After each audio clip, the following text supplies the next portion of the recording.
안녕하세요. 김호준입니다. 비트코인 논란 관련해 가장 흔한 오해 중 하나가 블록체인 기술을 모르면 뭘 모르고 하는 소리라고 씹어오는 거죠. 지금의 광풍은 기술이 아니라 인간의 욕망 때문이고 기술은 복잡해도 욕망은 단순한 거죠. 지금 한국의 비트코인 상황에 거품이 있다는 건 시장 참여자들도 모르는 게 아니죠. 다만 그 거품이 내가 돈을 번 다음에 터지길 바라는 거죠. 정부 규제가 우리를 관련 기술 후진국으로 만들 거란 우려도 과장된 겁니다. 중국 검색 포털 바이두는 자체적으로 단순히 비트코인 거래가 아니라 블록체인을 통한 자산 거래 비즈니스 플랫폼을 자체 개발해 운영 중입니다. 기술의 미래 가치는 바로 이런 데 있는 거 아니었습니까? 그런데 중국은 가상화폐 거래소를 폐쇄하고 화폐 공개와 채굴을 금지시킨 가장 강력한 규제 국가죠. 정부 규제가 어느 수준이고 어떤 방향이어야 하는지에 대한 논의는 당연히 있을 수 있습니다만 정부 규제가 블록체인 기술 발전을 아예 막는다는 소리는 적어도 현재 한국 상황에 있어서는 거짓말입니다. 김호준 생각이었습니다. 제가 어제 블랙하우스 정기방송을 드디어 녹화를 했습니다. 네, 이번 주에 방영되는 걸로 알고 있는데요. 목요일. 어제 녹화해도 괜찮은가요? 목요일 예. 오후 11시에 방영합니다. 이 얘기를 하는 이유는 오늘 새벽에 녹화가 끝나서 제 혀가 따로 놀 수도 있다는 점을 미리 알려드리는 바입니다. 네. 비트코인 관련해서 이야기가 많고 오늘 저희가 3부에서에 하도 논란이 많아서 경제부총리를 직접 모시고 이 얘기를 나눌 텐데, 근데 왜 이런 얘기 있었잖아요. 예전에 비디오 테이프 기억나세요? VH. 네, 비디오 테이프요. 참. 베타, 이런 거. 그거 보급하고, 그리고 인터넷 초창기 가입자 폭증에 포르노가 기여한 바가 크다. 이런 이야기 있었거든요. 사실입니다. 사실이에요. 플레이보이시를 인터넷으로 보려는 사람들이 얼마나 인터넷 산업 초창기를 촉진시켰는가. 그게 사실이거든요. 그러니까 돈을 벌고자 하는 사람의 욕망. 이게 이제 이 블록체인이나 이런 기술의 자본과 인력과 관심을 모이게 하고 관련 산업을 발전시킬 것이다. 맞는 얘기예요. 그런 측면이 당연히 있습니다. 그 인터넷 발전이 포르노 덕분에 촉진된 부분, 여기서 이제 포르노는 욕망을 말하는 거죠. 돈에 대한 욕망이나 마찬가지라고 봅니다, 본질은. 그 욕망이 촉진시킨 부분이 분명히 있는데, 그렇다고 포르노를 규제하면 인터넷 후진국이 될 것이다. 기술 후진국이 될 것이다. 이거는 다 사실인 건 아니거든요. 비트코인과 관련해서는 이런 유사한 종류의 논란이 있습니다. 질서 있는 발전의 방향성을 규제가 제시할 수도 있는 것이다. 자, 여기까지 하고 오늘 첫 번째 뉴스는 뭡니까? 네, 다스는 누구 겁니까? 라는 질문에 드디어 다스 전직 고위 임원이 입을 열었습니다. 김성우 전 다스 사장이 당사자인데요. 김 전 사장은 최근 검찰에 여러 차례 출석해서 이명박 전 대통령 지시로 다스 전신인 대부기공을 만들었다라고 이야기했습니다. 또 회사 설립 단계를 이명박 전 대통령에게 계속 보고하고 관련 지시를 받았다라고도 이야기했는데요. 인사와 회계 등 세부적인 내용을 일일이 보고하고 승인을 받아서 이행했다라고 합니다. 이런 주장은 이제 내부자들을 통해서 이전부터 제기가 됐는데 그 회사 내에 정점에 있는 사람. 네, 김성우 전 다스 사장이라는 점에서 굉장히 주목되는 진술입니다. 그렇죠. 이분은 몇 차례 말씀드렸지만 핵심 중에 핵심, 초창기 멤버이기도 하고, 그리고 BBK 때도 등장을 하고, 비자금 사건 때도 등장을 하고, 근데 이제 지금 요 보도만 보자면, 다스 설립 때 인사회계 세부 내용을 보고 승인받았다는 건데, 지금까지 내부자 증언에 따르면은 그 이후로도, 서울시장 시절에도 그리고 대통령 당선인 시절에도 안가에 가서 주연 상황을 보고 결제받았고, 대통령 시절에도 대통령 자택에. 140억 원이 그런 내용이죠. 그리고 대통령 자택에 가서 그런 내용을 주요 사항을 결제받았다. 이런 내부자 증언이 있거든요. 근데 이제 지금까지 보도만으로는 이제 설립 초기에 인사회계 기타 중요 내용, 세부 내용을 보고하고 승인받았다는 건데 그 이후로도 최근까지도 그랬다 하는 내용이 나왔는지는 모르겠어요. 예. 여하간 이것만으로도 실소유주가 이명박 전 대통령이라고 하는 의혹에 대해서는 굉장히 주요하고 의미 있는 진술인 것이죠. 네, 뿐만 아니라 김성우 전 사장은 검찰에 자수서 냈다라고 하는데요. 자수서에는 과거 검찰과 특검 조사에서 자신이 거짓 진술했다라는 내용이 있습니다. 약간 감기가 드신 것 같아요, 그죠? 예, 미세먼지가 심각하다 보니까요. 예. 한 사람은 감기, 한 사람은 흉고임. 예. 굉장히 잘 어울립니다. 예, 송구합니다. 자, 권승호 전 전무도 김성우 전 사장과 같은 시기에 현대를 나와서 같이 합류한 초창기 멤버로 이 두 사람 다 중요한 것은 결제 라인에 있었다는 겁니다. 예. 그러니까 이명박 전 대통령이 절대 신임했던 사람이라는 거죠. 돈을 맡겼으니까. 그러니까 쭉 문제가 됐던 그 120억 비자금과 관련된 경리가 그 위에 전무 그리고 사장 이렇게 직접 결제 라인이었다는 거고요. 이 두 사람이 입을 연다는 것은 사실은 비자금과 관련한 이야기도 사실대로 나올 수밖에 없다. 어디까지 입을 열지는 모르겠습니다. 네, 과거에 다 거짓으로 진술했다라고 이야기는 하고 있습니다. 네, 과거는 거짓이었고 지금은 이제 사실인데 어디까지 할지는 모르겠습니다. 여하간 현재 설립 초기에 관해서 입을 열었다는 게 보도된 거고요. 예, 검찰한테는 더 많은 내용이 있을지도 모르죠. 여하간 굉장히 중요한 두 사람. 이게 이제 이명박 전 대통령 관련해서 여러 갈래의 수사가 있고 그때마다 이명박 전 대통령으로 직접 가는 가장 결정적인 그 공무원, 증인 이런 사람들이 석방되거나 구속 기각되거나 그래왔는데 이 다스는 되게 좀 어려워요. 왜 어렵냐면 지금 이명박 전 대통령 측근들이라고 하는 청와대 시절의 인사들이나 이런 분들을 쭉 모여서 회의를 한다지 않습니까? 그분들은 정치인이고, 예. 본인이 뒤집어 쓰고 갈 수도 있어요. 생각해보면. 근데 이분들은 다스는 그런 게 아니거든요. 게다가 다스는 사기업의 사례잖아요. 그러니까 공무원들이 다 모를 수도 있어요. 이런 분들을 제외하고는. 그러니까 막기가 어려운 겁니다. 이 다스 관련은. 제가 다스에 집중했던 이유 중에 하나이기도 하고요. 자, 다음은요.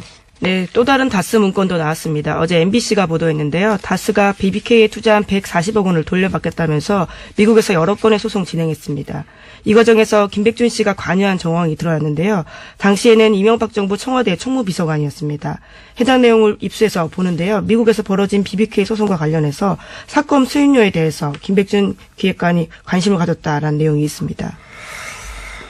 김백준 씨가 집사라는 얘기는, 금고직이라는 얘기는 벌써, 지금, 현 시점이 아니라 한 10여 년 전, 그 이전부터 나왔던 언론에서는 항상 알고 있던 내용인데, BBK 재판 때도 등장을 하죠. 김백준 씨가. 아예. 예. 그런데 이제, BBK가 투자한 140억, BBK에 투자한 140억을 다스가 돌려받는 과정. 여기서, 문건이 나왔다는 게 중요하죠. 이름이 등장하는 문건. 그러니까 김백준 당시 청와대 비서관에게 일개 사기업의 소송을 계속 보고하고 있었다는 그런 정황이 드러난 문건이 나왔다는 얘기고요. 김백준 씨는 이제 지금은 특활비 때문에 예, 오늘 영장 실질심사 있습니다. 영장 실질심사. 요 관련해서는 저희가 저희 영장 해설 전담 이정렬 판사하고 잠시 또 이야기를 나눠볼 텐데 좀 이따가 본인은 인정하지 않고 있죠. 김백준 씨는. 예, 특수활동비 관련해서는 인정하고 있지 않고요. 강력하게 부인하고 있습니다. 저는 강력하게 부인하는 게 안 받았다고 부인하는 줄 알았는데 그게 아니고 기억이 나지 않는다고 부인하고 있다고 합니다. 예. 다른 얘기죠. 네. 그렇죠. 그랬었나 하고 나중에 뒤집을 수도 있는 얘기죠. 기억이 나지 않는다는 것은. 굉장히 법적인 용어로 들립니다. 맞습니다. 예. 예, 법적으로는 기억이 나지 않는다가 안 받았다보다 훨씬 좋은 대처입니다. 예. 나중에 가면 그랬구나 할 수도 있고요. 만약에 드러나면. 법적으로는 기억이 나지 않는다는 걸 잘 씁니다. 그래서. 예, 하지만 굉장히 구체적인 진술도 나왔다라고 하는데 국정원 직원 A씨 같은 경우에는 검찰 조사에서 김백준 전 기획관에게 돈을 줬다라고 상세하게 진술했다고 합니다. 뭐 시기와 장소를 특정했으니까요. 박근혜 전 대통령 특활비 관련해서 구속된 사람들도 다 마찬가지였죠. 예, 상세하게 시기와 장소와 그리고 뭐 돈을 어떤 방식으로 전달했는지까지 구체적으로 그러니까 국정원에 준 사람이 지금 했다고 하는 겁니다. 예. 근데 이제 김백준 전 기획관은 기억이 나지 않는다 하는 것이고요. 굉장히 법률 검토를 좀 받은 거죠. 예. 해명 과정에서 웃기는 일종의 자백이 나왔어요. 최근에 이제 이명박 전 대통령 쪽에서 긴급회의를 하고 있다지 않습니까? 이 관련해서. 긴급회의를 하고 있는데, 이 긴급회의 후에 주장이 이런 게 나왔어요. 2008년인가요? 그 당시, 아파트 근처에서 돈을 받지 않았다고, 그거를 사실이 아니다라고 했는데, 아파트 근처에서 돈을 받았다는 내용은 검찰의 구속영장이 없어요. 네, 그렇다고 합니다. 예. 청와대 인근이라고 하고요. 그러니까 이 말은 뭐냐면 아파트 근처에서 받았다는 얘기가 아니겠는가. 저는 역으로 그렇게 생각합니다. 예.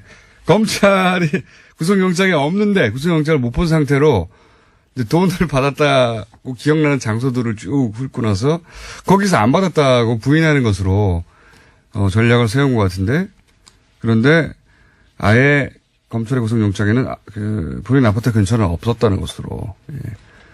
아파트 근처에서 뭘 받긴 받은 거 아닙니까? 그러니까 기억이 나서 안 받았다고 일종의 자백에 가까운 거죠. 예. 네, 뿐만 아니라 원세훈 전 원장도 검찰에서 특수활동비 상납 인정했다라고요. 어제 SBS가 보도했습니다. 다만 누구의 지시로 특수활동비를 상납했는지에 대해서는 입을 열지 않았다라고 합니다. 국정원장은 대통령 직속에 누구의 지시도 받지 않습니다. 예. 누구의 지시로 상납했는지 인정할 필요도 없어요, 사실은. 국정원장한테 누가 지시합니까? 없어요. 예. 하지만 뭐 입은 열지 않았다는 얘기고요. 예. 자, 본인이 이렇게 기억이 나지 않는다고 대처할 경우에 이 구속영장 과연 발부될 것인가? 예, 이정일 판사하고 잠시 후 그 부분 얘기 나눠보겠습니다. 다음 뉴스는요? 네. 국정원 관련된 소식이 또 있습니다. 국정원이 관변단체 어버이연합에 돈을 준 내용이 구체적으로 나왔는데요. 어제 열린 유성욱 전 국정원 심의전단장 공판에서 나온 내용입니다. 검찰은 국정원이 각종 단체를 맡아 관리하면서 정보를 수집하는 방어팀 소속의 직원 진술조서를 공개했는데요. 이 내용을 보면 매달 어버이연합에 200에서 300만 원 돈을 줬다라고 합니다. 그리고 시위 동원 규모에 따라서 10명 내외면 100만 원, 20명에서 30명이면 200만 원, 그 이상이면 300만 원 줬다라고 하고요. 대학 교수나 전 국정원 직원과 연락해서 현안이 있을 때 칼럼을 부탁하고 보통 30만 원의 원고료를 줬다라고 합니다. 어버이연합이 이렇게 동원된 시위라는 주장은 제가 2010년대부터 하고 있었습니다. 2010년부터 저도 어버이연합 항의 시위, 항의 방문 받은 적이 있는데 사실 이렇게 노인분들이 와가지고 하면 할 수 있는 게 없어요. 예. 다만 즐거운 점도 없는 건 아닙니다. 대부분 잘 우리를 모르기 때문에, 예. 저도 그 시위에 같이 들어가가지고, 김어준 나쁜 놈이라고 같이 욕하기도 하고, 그런 적도 있습니다. 박원순 시장을 여자로 오해해서 욕을 했다라는 건 유명한 사례입니다. 거기 나오면 다, 돈 받아 나오거나, 일당으로 이제 나오시는 분들이고, 따라 구호를 하는 분들이 많아서. 근데 과거에 이런 얘기하면 당장 또 이런 내용을 보도하는 언론사 앞에 쳐들어가가지고 또 공격을 했었죠. 예. 근데 이제 뭐, 너무나 명백하게 국정원이 돈 줬고, 예, 관리했고, 그리고, 박원순 서울시장 은 특별히 관리했다는 얘기도 나왔죠. 예. 네, 원세훈 전 원장이 특별히 관리했다라는 건데 매우 싫어해서 종북 좌파다라는 식으로 초장의 싹을 잘라야 한다라고 지시했다고 합니다. 그러니까 이제 이명박 전 대통령이 서울시장 하고 나서 대통령이 됐잖아요. 그러니까 박원순 시장도 그 코스로 갈 거라고 생각하고 아주 초창기부터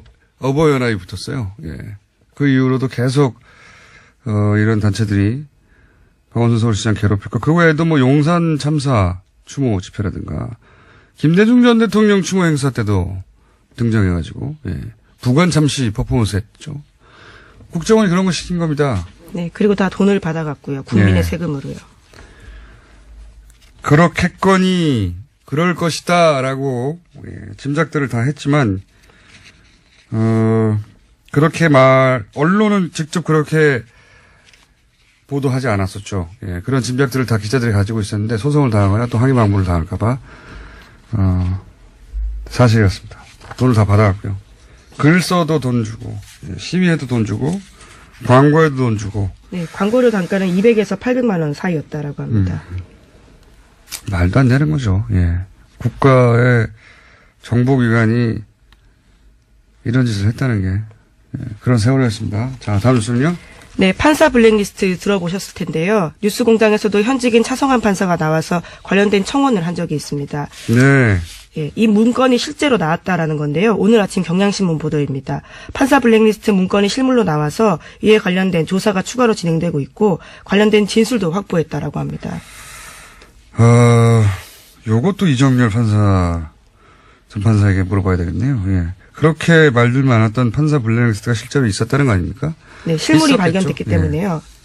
있었겠죠. 본 사람이 봤다고 얘기하면서 시작된 거니까요. 근데 그거를 못 보게 그렇게 그동안 막아왔던 거 아닙니까? 예.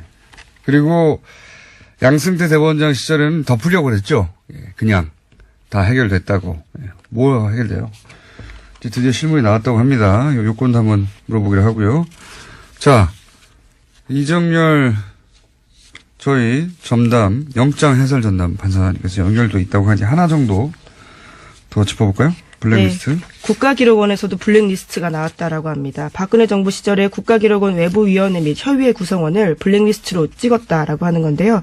뿐만 아니라 2008년 노무현 전 대통령의 대통령 기록물 유출 사건도 이명박 정부의 청와대가 주도했다라고 합니다.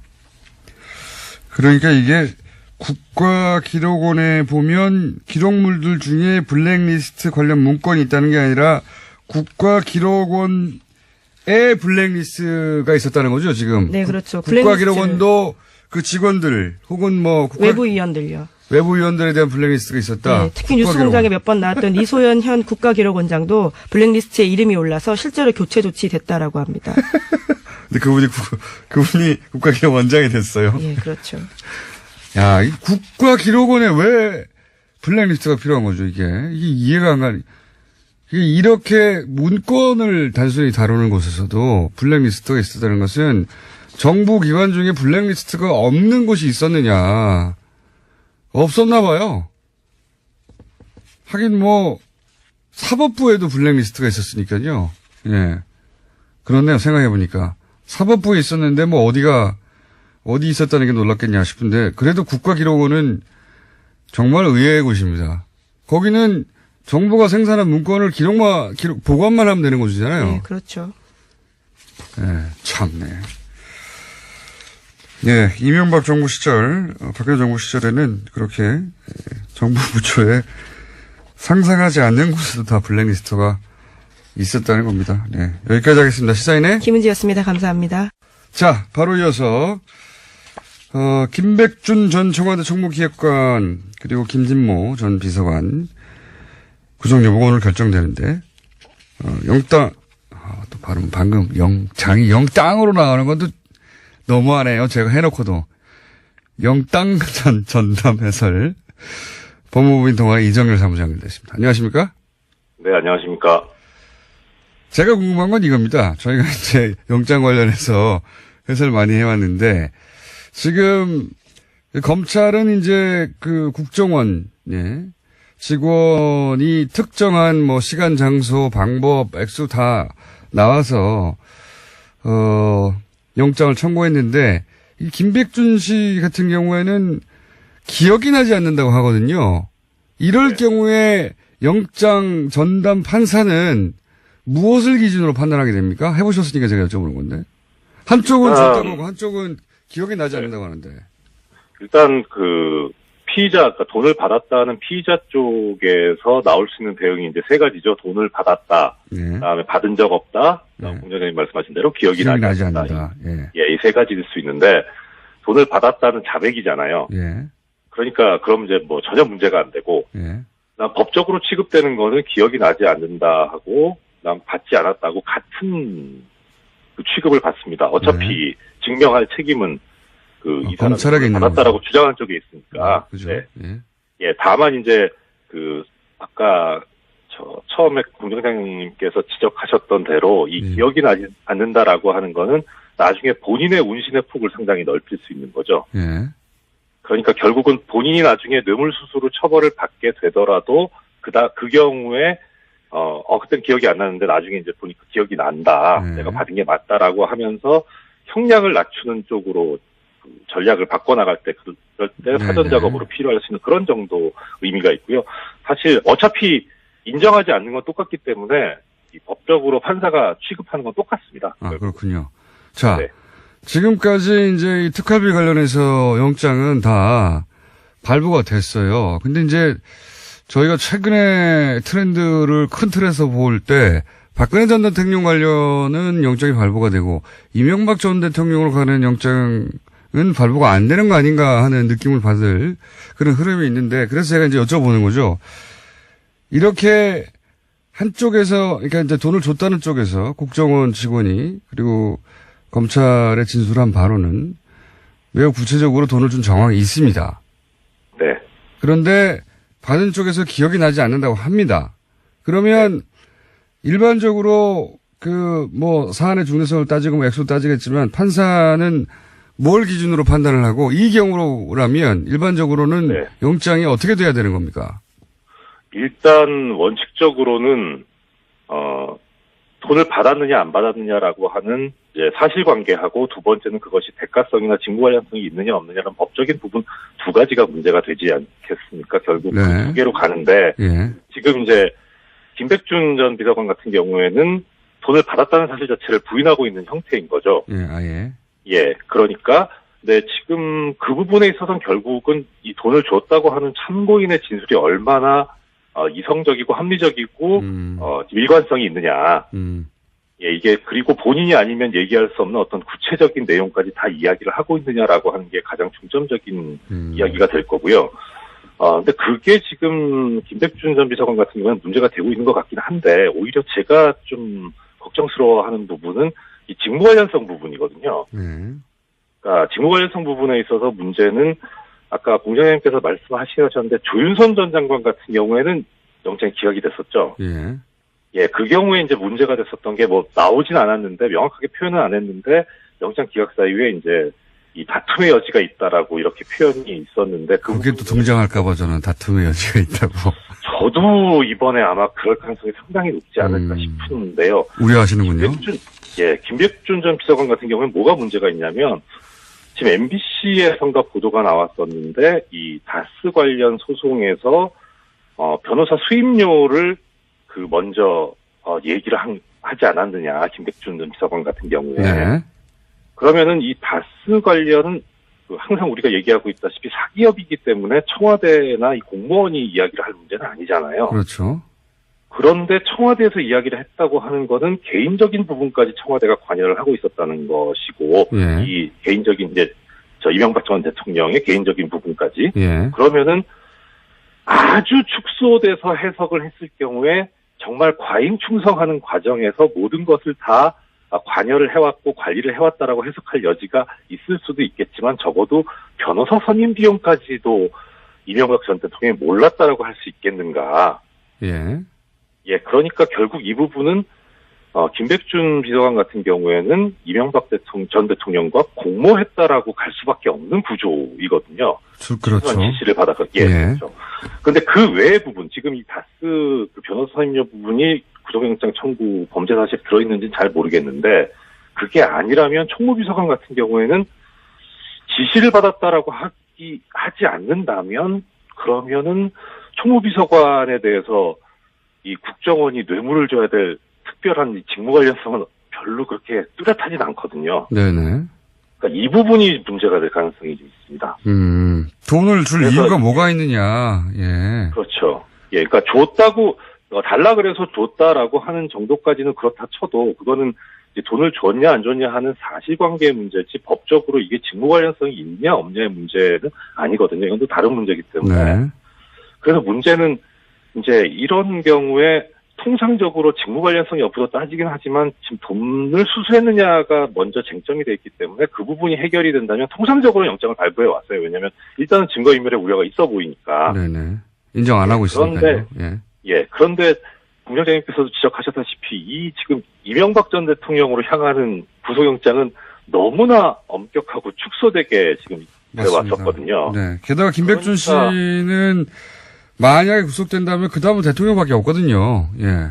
그렇죠. 일단 순서가 차곡차곡 이제 지금 아마 검찰에서도 그 윗단계인 이제 비서실장, 그다음에 그 위에 대통령까지 갈 텐데 이 지금 첫 단계가 차단돼 버리는 상황이기 때문에 상당히 중요한 단계이기도 하고 또 그리고 문제는 그런 상황에서 이런 직무 관련성 과연 통상적으로 영장 발부할 때처럼 그렇게 이 지금 현재 서울중앙지방법 영장전담들이 인정해 줄 것인가는 상당히 회의적이거든요. 그러니까 통상적으로는 발부돼야 하는데 지금 영장 서울중앙의 영장이 이때까지 보여왔던 영장의 발부와 기각의 전례를 볼 때 우려된다 이런 말씀이시네요? 예, 그렇습니다. 오히려 발부되면 정말 놀라운 일이 아닐까 싶은 생각이 듭니다. 알겠습니다. 오늘 여기까지 하고요. 예, 결과 가지고 또 한번 얘기 나누겠습니다. 감사합니다. 네, 안녕히 계십시오. 법무법인 동안의 이정열 사무장이었습니다. 하태경 최고위원 나오셨습니다. 안녕하세요. 네, 안녕하세요. 여러분 감기 조심하세요. 제 목소리가 약간 갔습니다. 괜찮아요. 좀 매력적인가요? 더 허스키하니까? 하태경 최고위원 정말 힘들겠다 이렇게 생각하시는 분은 없고요. 다들 감기 걸릴만 하다 이렇게 느끼고 있을 겁니다. 요즘.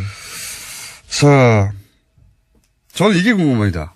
예. 유승민 대표는 그래서 바른정당이 어떤 식으로 해결되길 바라는 거예요? 단도직입적으로. 제가 여쭤보자면. 그러니까 각본대로 된 게 하나도 없어. 처음에 다스 물어볼 거라고 준비하는 거지만 어쨌든 주제를 바꿔서 저희 작가들의 의식의 흐름이고요. 전혀 민주적이지 않아. 진행자가. 저의 의식의 흐름은 일치할 때도 있고 아닐 때도 있기 때문에. 예. 그러니까 유승민 대표는 뭐 신사적으로 해결하자. 신사적이라고 하는 건 좀 그러니까 구체적으로 얘기하자면 국민의당에서 지금 그 안에 한지붕 두 가족 아니냐. 절대 화합할 수 없어요. 그래서 마이크 드시지 마시고 좀 그쪽의 주인이 누군지 예. 합의를 하고 예. 일부분 나가시라. 그리고 핵심은 그렇게 되면 비례대표 나가고 싶은 분들 안철수 대표가 정리해 주라 이 이야기예요. 그러니까 이거 아니에요. 합의 이혼 잘해가지고 어차피 안 된다 이거. 예. 그 부부가 지금 파탄이 났는데 돌이킬 수 없는 지점까지 이미 갔는데 남은 것은 어떻게 재산을 잘 정리해가지고 서로 깔끔하게 헤어질 거냐 이거 아닙니까? 예, 그죠? 그건데 여기 지금 둘 다 문제가 있는 게 이제 소위 말하는 호남개혁 신당 하시는 네. 분들도 솔직히 박정천이 지도부가 되는 당이 미래가 있습니까? 그러니까 막상 나가려고 그러니까 거기도 안 되는 거예요. 못 나가지는 거예요. 글쎄요. 그러니까 계속해서 안철수 대표 네가 나가라. 네. 근데 당원 투표 70% 이상 받았는데 안 대표는 나갈 명분을 당원으로부터 봉쇄당한 거예요, 지금. 그래서 그거야 뭐 전당원 투표 자체가 물론 저쪽은 할 말이 많이 있지만 여하간 예. 반대파도 무슨 소리냐 하고 할 말이 있긴 하나 안 대표는 전당대회 무산돼서 실패하면 어젠가 오늘인가 그럴 때 자기는 지구를 떠나겠다고. 이제 지구를 떠난다고요? 대한민국을 떠나겠다는가. 아무튼 떠나야지 지금 여기 있기가 어렵죠. 자기 정말. 정치 생명이 끝이죠. 끝이죠.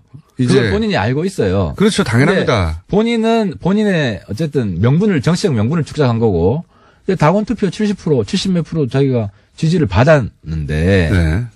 그걸 자기가 또 무시한다는 게 또 명분이 안 서잖아요.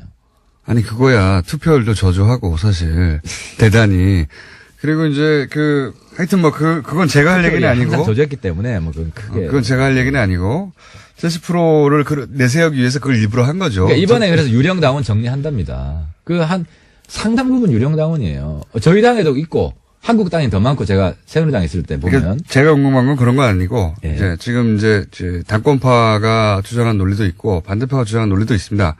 제가 궁금한 건 그게 아니라 유승민 대표는 그러니까 유승민 대표 스탠스가 바뀌었어요. 바뀌었다.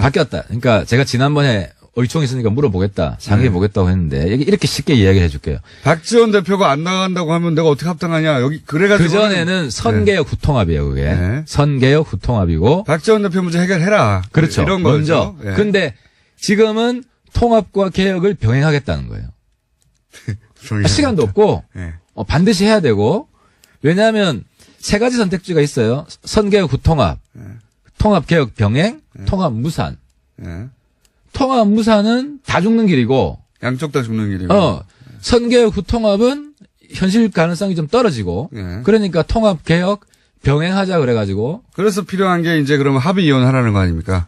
그러니까 일단 권해보는 거죠. 시간이 좀 있으니까. 근데 그게 안 되더라도 우리는 통합으로 가고 국당 전당대회로 간다. 왜냐하면 통합무산은 쉽게 얘기하면 우리가 홍준표 대표한테 지는 거예요. 그 생각해 깨끗한 야당이 좀 구태 야당한테 완전히 말아먹히는 거예요. 이건 어떻습니까? 만약에 박지원 대표가, 그리고 뭐 박지원 대표로 자꾸 얘기하지만 거기서도 20여 분이라고 하니까요. 그리고 비례대표도 몇 분 계시고, 최소한 3명은 이름을 특정했죠. 이분들은 합당하면 같이 따라갈 생각이 없다. 그러니, 이 반대파 창당을 하면 이분들은 출당을 시켜서 반대파에 합류할 수 있도록 해달라 요청을 했는데 이제 안철수 대표는 거부했죠. 근데. 그러니까 거부한 이유를 물어보니까 비례 3명을 정리해드릴 수 있는데 그래도 그분들 안 나간다. 그 세 분들 민주당 간다. 아니, 글쎄. 그거는 하기 싫어서 하는 명분이고요. 아니, 실제로 한 사례가 이용조 의원 사례가 있는데, 네. 이용조 의원한테 개혁신당 나가면 나갈 거냐. 네. 본인이 안 나간다 그랬어요. 그러니까 안 대표가 싫은 거 하고 네. 나가는 거랑 별개의 문제인 거예요. 아니, 그거에 이런 싸움이기도 하죠. 우리가 왜 나가야. 우리는 여기가 본거지고 당신이 그렇게 합당하고 싶으면 나가. 이런 싸움이니까. 지금까지 그랬는데, 네. 그래서 이 싸움은 한쪽이 압도적인 우위에 있다는 게 확인되는 순간 정리된다는 거죠. 그렇지 그러니까 전당대회가 반드시 된다라는 게 부인할 수 없게 되면 그거는 이제는 다른 대안이 없죠. 그렇게 될 겁니다. 글쎄 뭐 빨리 좀 그렇게 정리를. 될지는 모르겠는데 자꾸 이제 제가 궁금한 거로 다시 돌아오면 지금 유승민 대표는 이제 잘 정리해서 자꾸 싸우면 싸울수록 합당했을 때의 시너지 효과가 떨어지니까 지금 다른 방법이 없으니까 합의 이혼을 잘했으면 좋겠다 이런 거잖아요. 그러니까 유승민 대표 스탠스는. 그 같은 이야기 계속 반복해요. 그런데 제가 궁금한 건 이거예요. 네. 스탠스는 그건데 만약에 그게 안 돼가지고 합당할 때 몇 분 실제로 나갈 사람 없다고 만약에 주장하시니까 뭐 한 5명 정도 나가고 그러면 35명이 같이 왔어요. 근데 실제로는 합당에 반대하던 사람들입니다. 그때 그랬을 때 그 당의 내부 분란은 또 어떻게 하려고 그럽니까? 그러니까 이게 스탠스가 바뀐 게 그분들이 그렇게 하잖아요. 네. 그러면 뭐 국민들한테 속죄를 하든지 스탠스가. 왜냐하면 자기는 안 간다고 개혁신당 만들겠다고 그랬던 분들인데. 근데 어쨌든 굉장히 낯뜨겁게 오실 수도 있죠. 네. 그러면 지금 통합개혁 병행이기 때문에 우리가 창당 준비위원회 만들 거 아닙니까? 이제 그분들이 이제는 창당 지원하겠다. 여태까지 한 건 내 잘못했다. 이렇게 스탠스를 바꾸면 바꿀 리가 있습니까? 안 바꾸고 창준이도 안 된다. 이거 안에 싸우잖아요. 그렇죠. 그냥 계속 싸우고 그거는 있어요. 명백한 해당 행위죠. 그러니까 그때는 어떻게 합니까? 그거는 창당을 방해하는 것은 그 신당이 생겼을 때 네. 명백한 해당 행위이기 때문에 출당시켜야 되지 않습니까? 윤리위에서 한번 봐야죠. 그래가지고 그때 소위 누굽니까? 비례대표들도 막 반대해가지고 당이 합쳐졌다고 했는데 막 거기서 또 깨지는 거죠. 그러니까 그건 뭐 충분히 그럴 수 있고. 유승민 대표는 그런 걸 원하지 않는 거잖아요.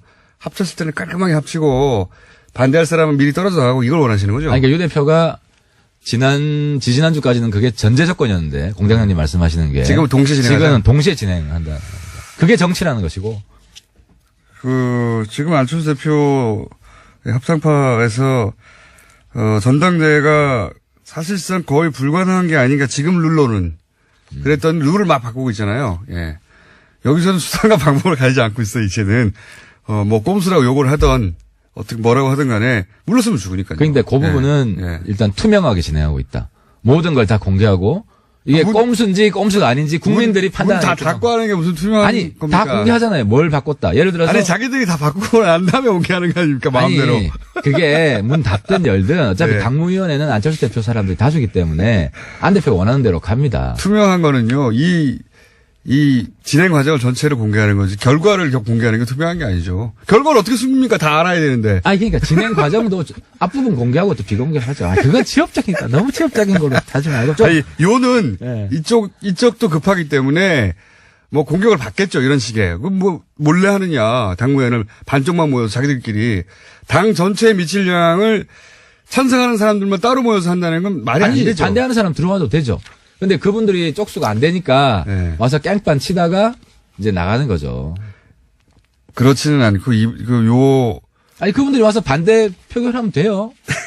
아니, 그러니까 그거는 당내 다수파가 있고 반대 소수파가 있는 표결에 것이고. 참여해봐야 뭐합니까? 당무위원회 아니 숫자가 안 그러니까 되는데. 그래서 바깥에서 욕이나 하고 있는 거지. 욕이나 하고 있는 거. 숫자가 적으면 막 해도 된다는 얘기잖아요. 그 얘기는 아무리 편이 들더라도. 예.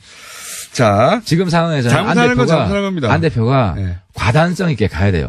과단성. 예. 그러면 왜냐면 내용만 다 공개를 하면 어차피 평가는 국민들이 하기 때문에 그걸 그걸 안 과단성이라고. 좋게 보는 분들이.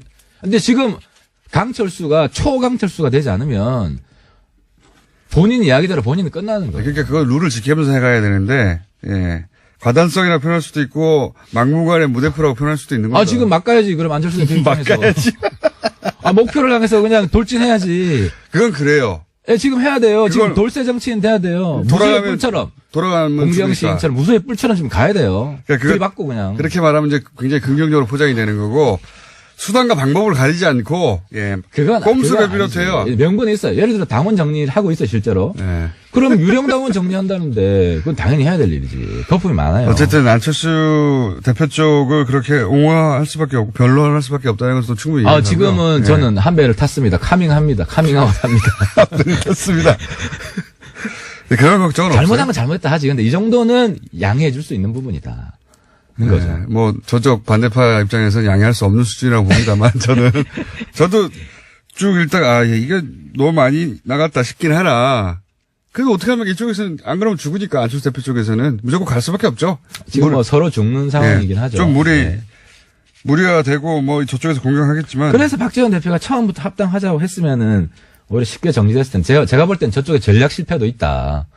제가 여러 번 말씀드렸지만은 박지원 대표가 과감하게 먼저 합당하자고 드라이브를 했으면 우리가 흡수 합당됐을 가능성이 많아요. 일부는 떨어져 나가고. 네. 근데 지금 이제 박지원 대표는 합당은 안 되고 개별 입당만 된다는 입장이었죠. 그러니까 아예 그런 식으로 네. 우리는 합당하겠다. 네. 나하고 합당하기 싫은 사람 오지 마라. 이렇게 했으면 초반에 우리 내부가 분열됐을 가능성이 있는데 지금은 오히려 유 대표도 이 많은 번뇌 끝에 어쨌든 그 새로운 통합 노선으로 갔고. 유 대표는 이제 합당에 건 거죠. 지난번까지는 합당하겠다고 말한 적이 없다. 이런 식의 약간 유보적인 태도였는데 이제는 아닌 거죠. 그렇습니다. 그래서 안에서 싸우겠다. 안에서 개혁하겠다. 이제는 합당으로 가는 것은 확정한 거고. 예, 100% 확정입니다. 거기 말고는 갈 데가 없잖아요. 길이. 근데 왜 아닌 척을. 외통수 맞아요. 유 대표도 외통수예요. 그걸 이제 자각하게 된 겁니다. 이제요? 그게 좀 늦어요, 그분이. 근데 이게 저희들은 홍준표 대표 저런 당이 없으면 네. 이렇게 굳이 할 필요가 없어요. 근데 우리가 무너지면요. 아니, 추미애 홍준표 두 분 싸우는 게 정치가 이게 바람직한 겁니까? 그러면 우리가 없는 상태를 한번 상상을 해보세요. 네. 우리가 욕 많이 듣죠. 근데 그나마 홍추보다는 저는 안이 좀 더 낫다고 생각해요. 물론 뭐 추보다 안이 못하다고 생각하는 분들도 있겠지만. 그리고 새로운 이야기, 파격적인 이야기를 하잖아요. 누가요? 아니 뭐 저부터도 하고. 무슨 파격적인 얘기 합니까? 다스가 누구 겁니까? 이야기도 하고. 보수 정당으로서는 그렇죠. 자유한국당은 못하는 얘기를 하지 않느냐. 네, 낡은 보수 청산 우리가 네. 양보하지 않지 않습니까? 적어도 바른정당은 그러면 다스는 누구 겁니까? 혹은 이명박 전 대통령과 관련된 그 비리 의혹들은 밝혀야 된다. 지금 상황에서는 라고 유승민 대표는 말하지 않던데. 하태경 의원만 톡 튀어가지고. 그건 역할 분담입니다. 제가 조금 앞서가고 뒤에 따라오시는데 지금 역할 분담이 상황에서- 아니라 혼자 남은 거 아니에요? 꼭 그렇지 않아요. 대체로 보면 제가 먼저 가고 뒤에 따라오시는데 어차피 성계의 구통합에서 하태경 노선으로 지금 됐잖아요. 근데 MB 문제는 좀 부인하기 어렵게 됐잖아요. 주변에 있던 모든 분들이 지금 다 이실직고하는 상황이기 때문에 자유한국당도 지금 모양 빠지게 지금 걸치고 있다가는 UAE 꿀 날 것 같은데, 잘못하다가는. 그렇죠. 그래서 지난번에 제가 볼 때는 썰전에서 장제원 의원이 잘못한 게, 네. 근데 제가 장제원 의원한테 물었어요. 다스 놓고. 왜 물어봤냐면은, 놀리려고 물은 게 아니고, 김성태 원내대표는 그건 MB 문제다. 그 스탠스가 맞는 거죠. 그게 맞죠. 예. 그래서 저는 기회를 준 거예요. 그러니까 이명박 전 함정에서 대통령 빠져나오라고. 개인이 해결할 문제다. 이 정도 그렇죠. 스탠스로 떨어져야 돼요. 그렇죠. 그러면 되는데, 그냥 사기비니까. 홍준표 대표 스탠스 또 그러니까 글로 확실히 많은 분들이 보고 있는 상황에서. 갈까 말까 고민하고 있겠죠. 당에서는. 자유한국당 입장에서도. 근데 결국 또 홍 대표가 어리가 있는 사람이 아니잖아요. 또 바꾸겠죠. 저는 100% 바꾼다고 봅니다. 개인이 해결할 문제라고? 홍 대표가 어떤 명분을 안 친하다면서요. MB랑. 아니, 본인 주장으로는 친했었다고 이제 주장하는. 최근에 또 안 친해졌을 겁니다. 아마. 어쨌든 바른정당은 그러면 이 문제에 있어서는 그거는 이명박 전 대통령이 해결할 문제다. 당연하죠. 이 정도입니까? 본인이 해결해야 되죠. 예. 근데 본인이 감당을 못 하지 않습니까? 지금 옆에 계신 분들이 사장까지 지금 다 점점 양심 고백을 하고 있는데. 버림받고 있네요.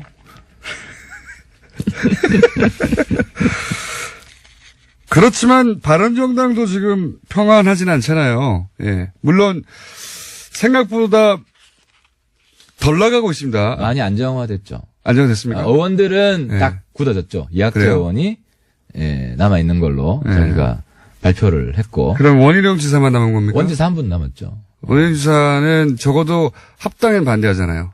아니, 원지사는 자기 고민은 그거예요. 자기가 갑이라고 생각하는 거죠. 그래서 1대1 싸움을 난 하고 싶다. 도와달라. 이런 요청을 하는 건데, 제가 드리고 싶은 말씀은 홍 대표가 그런 꼴 결코 못 본다. 반드시 후보를 낸다. 그러니까 네. 지금 원희룡 지사 같은 경우에는 자유한국당에서 후보 내지 말고 그리고 내지 말고. 여기도 내지 말고 무소속으로 나가서 해보겠다. 이런 어쨌든 건가요? 어떤 상태든 네. 1대1로 자기는 만들고 싶은 거예요. 만들고 싶겠죠. 그 심리 저도 이해해요. 모든 후보는 1대1로 만들고 1대1로 만들고 싶죠. 싶겠죠. 근데 저는 그건 실현 불가능하고 3파전 아니면 4파전이에요. 네. 무소속으로 나가면 우리 당도 내고 누가 됐든. 협박 아닙니까 그게 다. 아니 정치가 회의와 협박이지 뭐. 이거 협박이죠. 무소속으로 나가면 우리도 내요. 4파전이에요. 우리 당에 있으면 3파전이에요. 그러니까 원지사는 발을 현실에 디뎌야죠. 이 남지사도 똑같을 거예요. 남지사 후보도 아니라 안 해요. 그거 왜 합니까? 네. 남지사는 이제 이미 떠났고요. 그러니까 제가 어제 남지사 조조라고 해요. 그 한 말씀만 드릴게요. 조조. 철새 조자다. 그러니까 본인 이건 이야기를 해야 돼. 본인이 보수단이라 제일 세게 반대한 분이에요. 대선 때. 네. 그래놓고 보수가 갈라지면 안 된다. 이러고 계십니다. 뭐 상황이 바뀌었다고 하겠죠. 상황 논리죠. 뭐. 그러니까 다 선거예요. 네. 대선 때 자기가 후보 돼보려고 뭐 유 대표도 그걸 나간 마찬가지니까. 거고. 그건 좀 달라요. 유 대표는 끝까지 안 나가려고 그랬던 것이고. 네. 그리고 지금은 또 선거 있으니까 다음 총선 때 또 옮길 수 있어요. 알겠습니다. 예. 정당에, 사실 정당 소속을 바꾸고 이렇게. 국민들이 다 알죠. 수준이 높죠. 그러니까. 이렇게 틀림없이 3등 합니다. 2등도 못 합니다. 저주까지 퍼붓고 그러세요. 이것도 압박.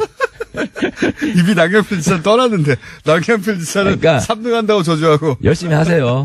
우리 당 후보랑 한번 붙어보세요. 원희룡 지사는 그럼 탈당을 합니까, 안 합니까? 마지막으로.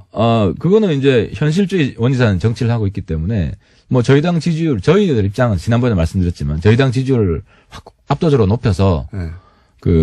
한국당이 15%가 안 나오게 제주도에서 네. 그렇게 하면 원지사가 굳이 어느 세월을 그렇게 합니까? 제 말은. 됩니다. 시간은 아직 있고 네. 기회는 아직 있습니다. 그때까지 적어도 유보 상태일 것이다? 그때까지는? 후보 등록 때까지는 원지사는 그럴 거라고 생각합니다. 탈당하지 않은 채? 하태경 의원이었습니다. 그런 문제도 있고, 최저임금 문제도 있고, 최근에는 비트코인 논란까지 있죠.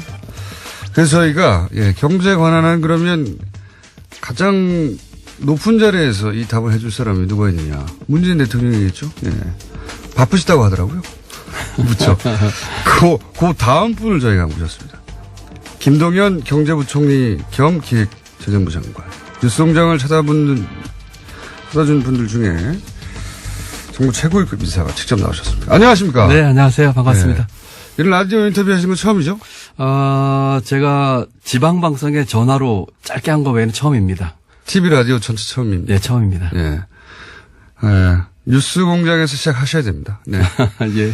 직접 나오신 경우는 그럼 당연히 처음이겠네요. 그렇습니다. 네. 처음입니다. 저희가, 예. 비트코인도 하도 난리여서 직접 모셔야 되겠다. 네. 예. 이 뉴스 공장 혹시 들으십니까? 예, 가끔 듣습니다. 예. 매일 들으셔야 됩니다. 매일 알겠습니다. 예. 가끔 들으시면 안 되고요. 더 자주 듣겠습니다. 네. 주의해 주시고요. 예.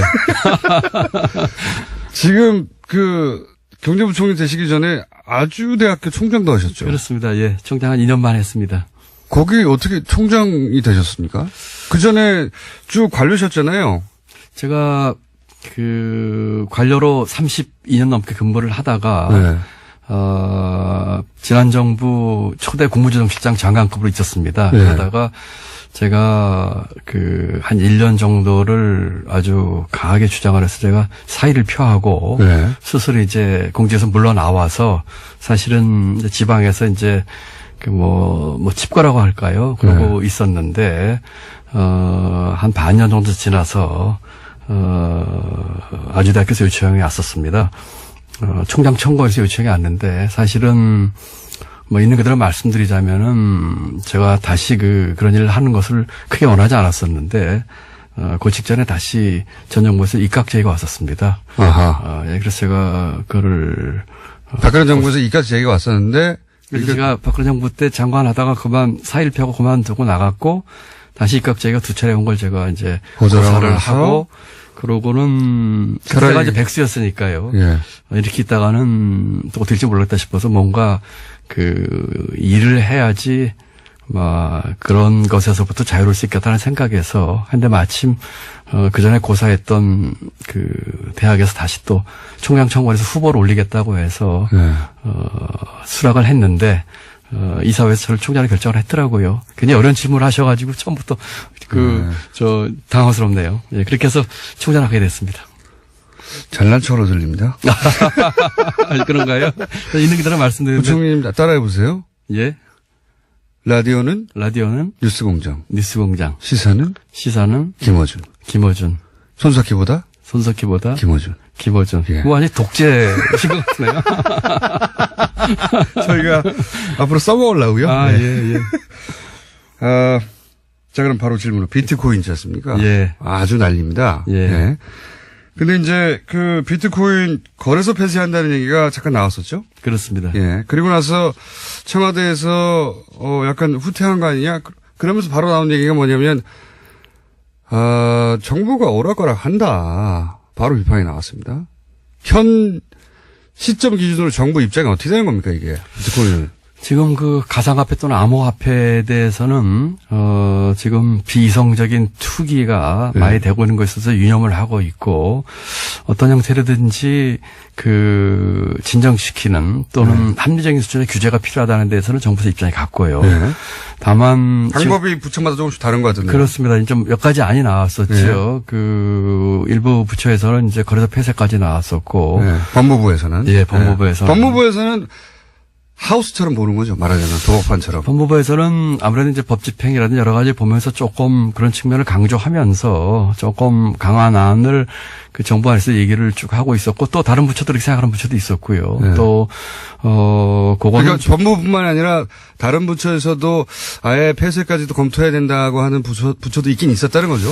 그 정도까지는 아니고 그것과 유사하게 간 부처도 있었고요. 그렇지만 폐쇄까지 이렇게 명시로까지 얘기할 정도는 아니었고 이게 이제 총리실에서 TF 구성돼서 논의 중에 있거든요. 그래서 이제 국무조정실장이 이제 팀장이 되고 관계부처 차관이 참석을 하고 있는데 거기서 여러 가지 대안이 나온 것 중에 하나가 거래소 폐쇄 얘기인데 그게 조금 이제 앞서서 말이 나오는 바람에 기도했는데. 그럼 정부 안 중에 다른 것도 뭐가 있습니까? 폐쇄 말고는. 아까 말씀드린 것처럼 이제 합리적인 규제 수준인데 사실 이제 전 세계적으로도 여기에 대해서는 통일된 그런 규제에 대한 어떤 글로벌 스탠다드가 없거든요. 그러다 보니까 예를 들면은 실명 거래를 한다든지 또는 거기에다 또 과세를 한다든지 등등 여러 가지 대안이 지금 논의 중에 있어서 일단 어저께 이제 발표를 했습니다만 그와 같은 투기에 대해서는 정부가 규제를 하는 데서는 이견이 없고 다만 투기는 강력히 규제하고 네, 투기를 하고 실명제로 가고 실명제 하는 거를 포함해서 지금 논의 중입니다. 그래서 네. 아마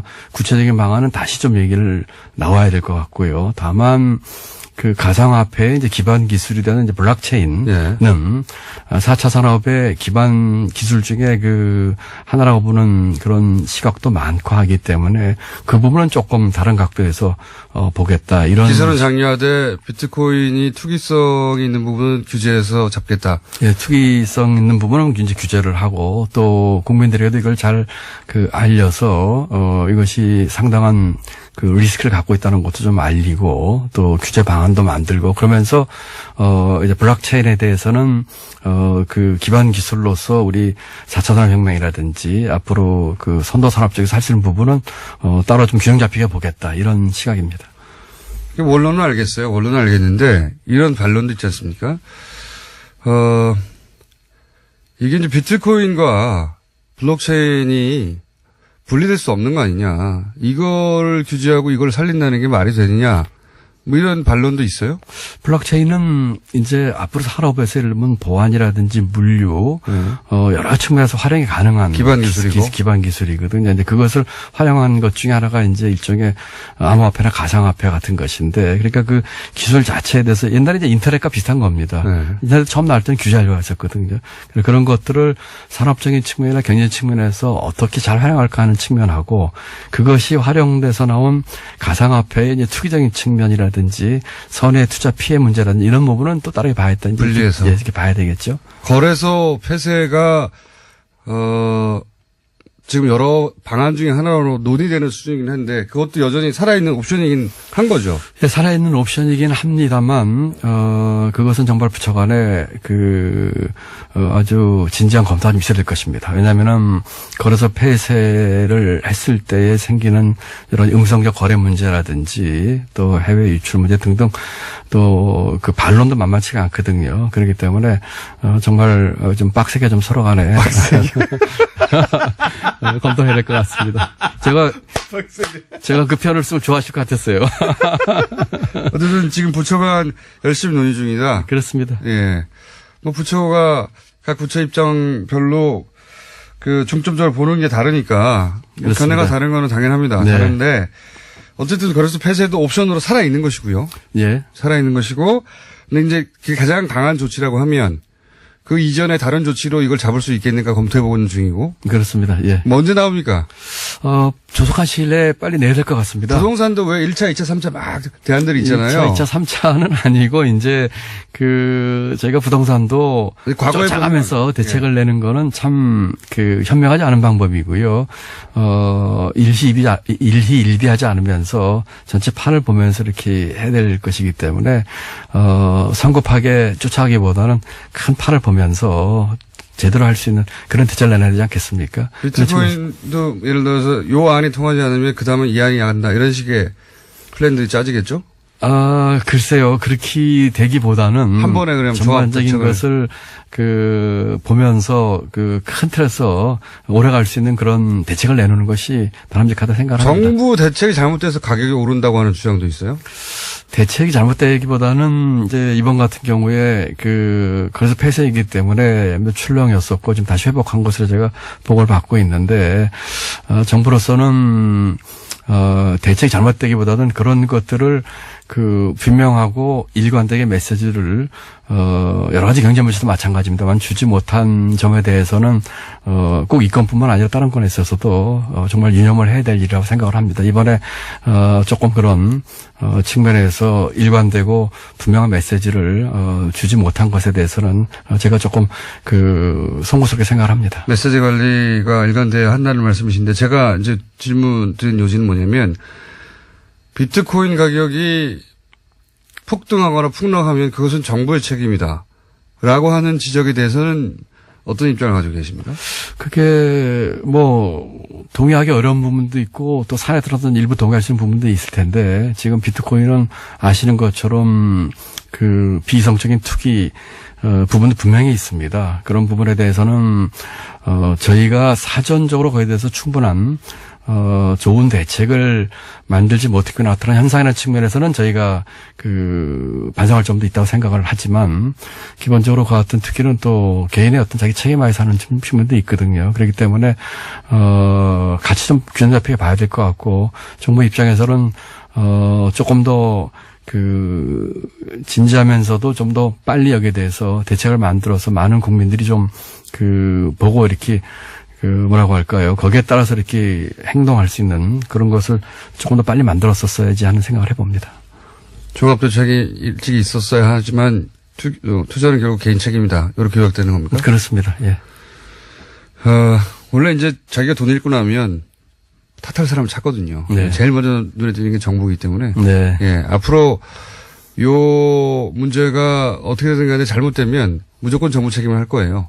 예. 그렇습니다. 그럴 소지가 충분히 있죠. 예. 그래서 정부 입장에서는 정부 탓을 못하게 하는 종합대책이 빨리 나와야 될 것 같습니다. 네. 예.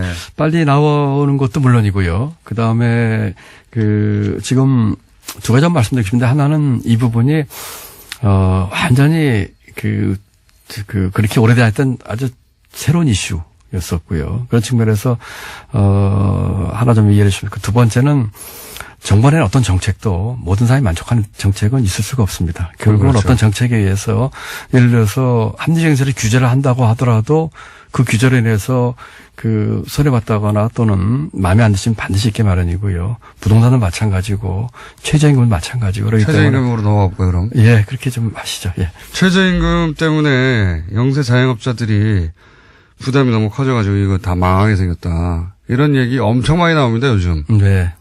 이거 어떻게 보십니까? 맞는 지적입니까? 아니면 과장한 겁니까? 아니면 이거 문재인 정부 잘못되라고 저주를 하는 겁니까? 사실관계를 과장하는 건 어떤 건가요? 어제 제가 인천에 있는 어느 아파트 단지를 갔습니다. 네. 인천 가좌동이라고 하는 곳인데요.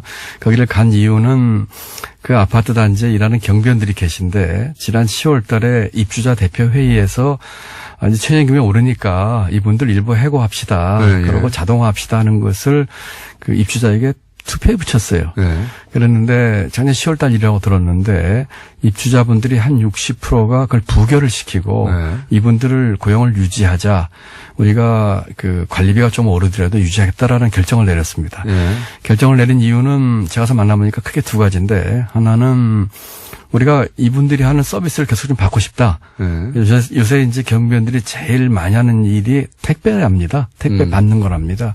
그래서 이분들이 그동안 했던 서비스에 만족하고 이런 양질의 서비스를 받고 싶다는 거였고 두 번째는 그 단지가 좀 오래된 단지예요. 네. 그러다 보니까 입주민들과 경비원들이 많이 아시는 거예요. 인간적 관계 때문에. 그렇죠. 네. 그리고 경비원들 연령층이 60대 후반에서 70대 중반까지입니다. 연세가 드신 분들이에요. 제가 지금 말씀드린 데에 어떻게 보면 최저임금에 답이 있는데 첫 번째로는 이걸 왜 하냐면은 경비원 같은 분들이 이번에 최저임금이 올라가지고 월급으로 따지면 157만 원 받습니다. 네. 작년 기준으로는 이게 한 135만 원 정도거든요. 네. 그러면 우리나라에서 지금 157만 원 정도의 돈으로 또는 작년에 135만 원 돈으로 과연 인간다운 삶을 살 수 있느냐 하는 측면에서 한번 생각을 해봐야 되는 거죠. 우리가 저임금 근로자가 23%입니다. 네. OECD 3위 수준이거든요. 그래서 그런 분들의 취약계층의 사람다운 삶에 대한 얘기죠. 최소한의 삶의 질을 보장해야 네. 된다. 뭐 그런 거죠. 네. 두 번째로는 이분들이 아까 60대 중반에서 70대 중반이라고 했는데 이때 있는 분들이 대부분이 장년층 이상이 35%입니다. 여성 근로자의 4분의 1입니다. 남자보다 2배입니다. 최저임금 대상이. 청년들의 4분의 1입니다. 이런 계층에 대한 얘기들이에요. 그래서 이런 것들 좀 해야 되겠고, 그 다음에는 우리 사회에 또는 경제의 가장 구조적인 문제가 양극화 문제입니다. 이 문제가 작년에 우리가 성장을 3%를 하고 금년에 3% 목표를 하고 있는데 3%, 4% 성장을 하면 뭐 하겠습니까? 이와 같은 구조적인 문제가 우리 사회와 굉장히 내재하고 있는 한 지속 가능한 성장을 할 수가 없는 것이죠. 그러면서 양극화 문제도 있고요. 지금 우리 공장님께서 질문하신 것처럼 영세 상공인이나 이제 중소기업에 대한 문제가 예. 있습니다. 이 부분이 저희가 가장 신경 쓰는 부분이에요. 예. 그 평균 그동안의 최저임금이 7.4%가 올랐습니다. 매년. 예. 이번에 16.4%가 오르거든요. 너무 한꺼번에 많이 올랐다는 많이 거죠? 올랐다는 얘기죠. 예. 많이 오른 부분이 뭐 숫자로 얘기하면 그렇습니다. 9% 정도입니다. 예. 그래서 정부가 이제 그 일자리 안정자금이라고 하는 예산을 투입을 해서 그 9% 오른 분에 대해서는 보전을 해줍니다. 물론 30인 미만 그 사업주긴 합니다만은 예. 이와 같은 문제 때문에 죄송합니다. 다소나마 있을 수 있는 그 어려운 사업주들을 도와주기 위해서 정부가 그 굉장히 어려운 결정을 했거든요. 3조에 해당하는 돈을 가지고 그 예년보다 더 오른 9%에 해당하는 돈을 지원을 하는 것으로 했기 때문에 그 어려운 사업주분들에 대해서 일자리 안정기금요. 일자리 안정 자금입니다. 예. 네. 그렇게 해서 최저임금에 해당하는 분 한 분 고용하는 기준으로 하면은 월 제가 13만 원을 지원해드리고 있거든요. 한 사람 당입니까? 한 사람 당입니다. 그럼 10사람을 합니다. 그럼 130만 원이죠. 그다음에 플러스 이분들이 이제 고용이 되려면 이제 사회보험에 가입을 해야 됩니다. 그래야지 이제 해당이 되는데 그러면 고용보험이라든지 건강보험 가입을 해야 될 거 아니겠습니까? 네. 그것도 이번에 대폭 저희가 지원해 줍니다. 예를 들어서 신규로 가입하는 고용보험과 건강보험 제가 90% 지원해 주거든요. 90%가 그렇죠. 지원해 줍니다. 그런 식으로 하기 때문에 국민연금. 국민연금과 고용보험이에요. 그런 식으로 하기 때문에, 어려운 처지에 있을 수 있는 사업주에 대해서 이와 같은 지원을 통해서, 하는 것이죠. 물론, 사업주 부담 금액이 전혀 없어지는 건 아닙니다. 예, 근데 그 사회보험 같은 경우에 약 한 17,000원 정도 한 달에 부담을 하셔야 되는데, 그 정도 부담을 하시는 정도로 하면서, 해년마다 올랐던 최저임금 인상분에 대한 부담분 정도가 있는데, 물론 이것도 뭐 아예 부담을 안 드리면 좋겠지만, 아까 말씀드린 여러 가지 이유에서. 그럼 그런 정부 지원을 받으면 결국 예년의 인상률 정도 수준이다. 이런 말씀이신가요? 그렇습니다. 16.4% 오르는데, 저희가 9% 지원해 주니까 6.4%는 예년에 7.4%죠. 그거는 예년에 올랐던 수준입니다. 그러니까 지금 소위 영세 자영업자 부담이 급속도로 늘어나서 지금 망하게 생겼다는 건 과장됐다는 말씀이십니까? 어떤 분들은 힘드신 분들도 계시겠죠. 그렇지만 전체적으로 그걸 그렇게 싸잡아서 얘기하는 거는 조금 과장됐다는 생각이 들고, 그뿐만 아니고 저희가 특히 종편에 이런 얘기 많이 나오는데요. 보수 매체하고. 예. 저희는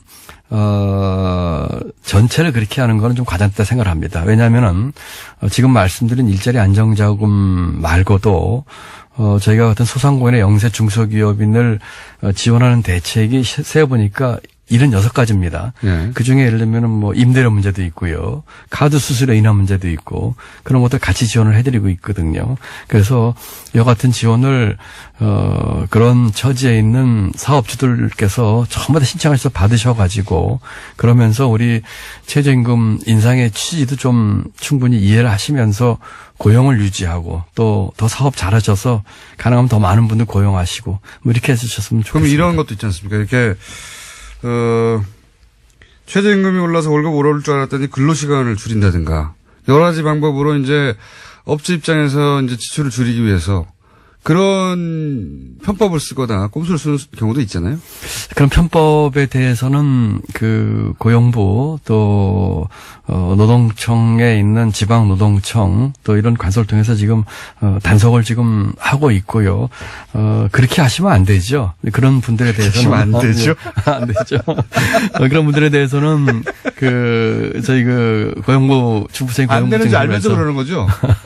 네, 그런 단속을 저희가 하고 또 이렇게 행정 지도라든지 또 잘 안 내다고 할 생각이 있습니다. 만약 하여튼 이 자리를 빌어서 그런 사업주분들께서는 한 번도 빠짐없이 일자리 안정자금 신청하시고, 또 아까 말씀드린 가자동 아파트를 갔더니요, 입주자 대표도 만나고 제가 경비원들을 만났는데 전부 다 좋아하세요.